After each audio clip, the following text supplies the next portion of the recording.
Second world war के बाद दुनिया डर और सन्नाटे में डूबी हुई थी।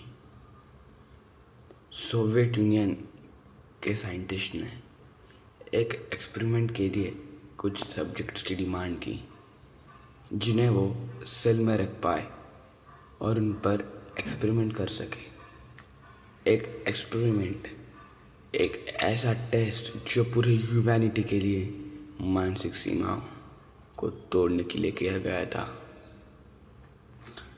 ऑफ कोर्स उन्हें पॉलिटिकल प्रिजनर्स को सिलेक्ट किया। According to unverified reports in late 1947 5 political prisoners को एक मिलिट्री टेस्टिंग चैम्बर में रखा गया और उन्हें प्रॉमिस किया गया अगर वो नेक्स्ट 30 दिन बिना सोए और जागे रहे तो उन्हें फ्रीडम दिया जाएगा। और साइंटिस्ट ने एक ऐसा गैस डेवलप किया था जिसे इनहेल करने के बाद किसी की भी नींद उड़ जाए। और उस चैम्बर में ऑक्सीजन लेवल भी मॉनिटर होता था और सारे गैस वेंट्स के ज़रूरत से अंदर जाते थे।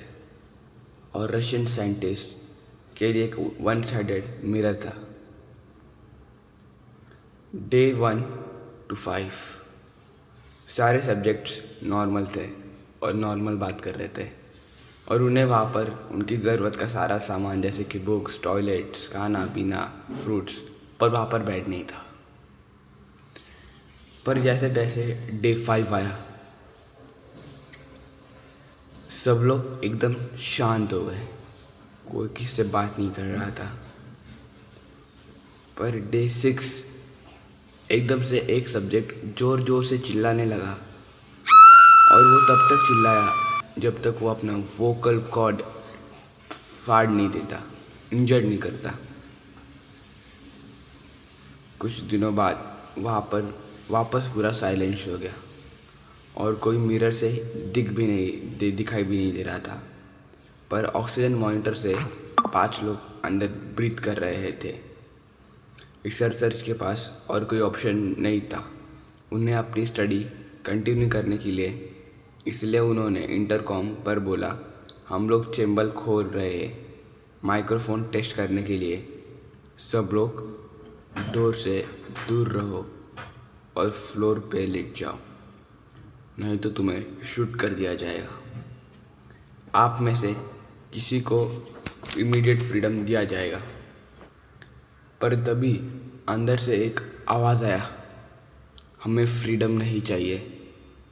पर उनके पास कोई ऑप्शन नहीं था डोर खोलने के बजाय। उन्होंने वेंट्स ओपन किए ताकि फ्रेश एयर अंदर डिस्प्लेस हो।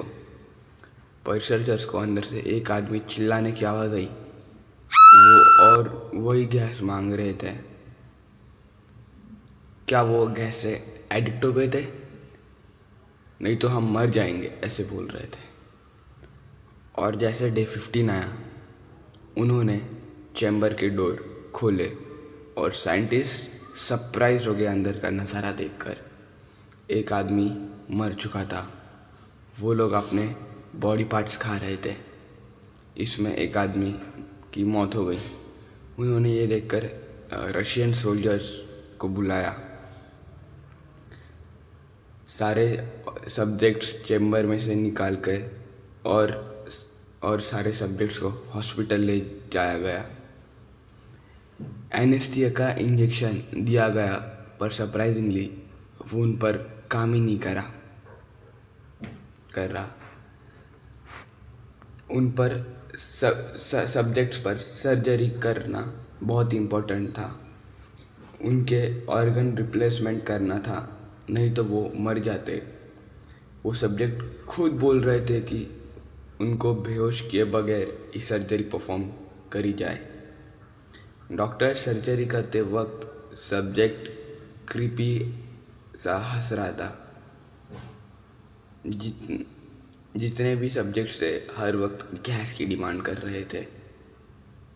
जब लास्ट पेशेंट को हॉस्पिटल में मॉनिटाइज किया जा रहा था, उसका ब्रेन और हार्ट बार बार रुक रहा था।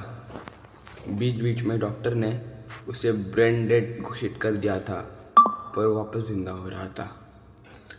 पर वो एक ही आदमी कर रहा था कि उसे वही गैस चाहिए।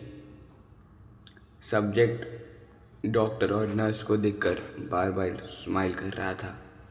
जब डॉक्टर ने सर्जरी कंप्लीट की तब जो मिलिट्री जनरल था वो बोला, हम सारे सब्जेक्ट को फिर से चैम्बर में डालेंगे और साथ में इस बार हमारे रिसर्चर भी अंदर रहेंगे।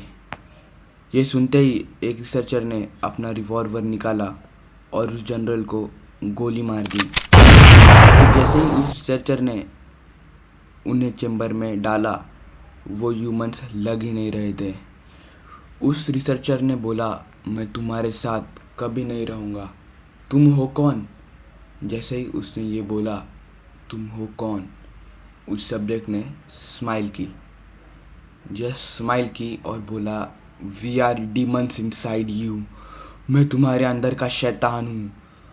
मैं वो हूँ जो तुम्हें लगता है कि तुम्हारे बेड के नीचे है। ये सुनते ही रिसर्चर ने पॉज लिया और उस सब्जेक्ट को भी गोली मार दी।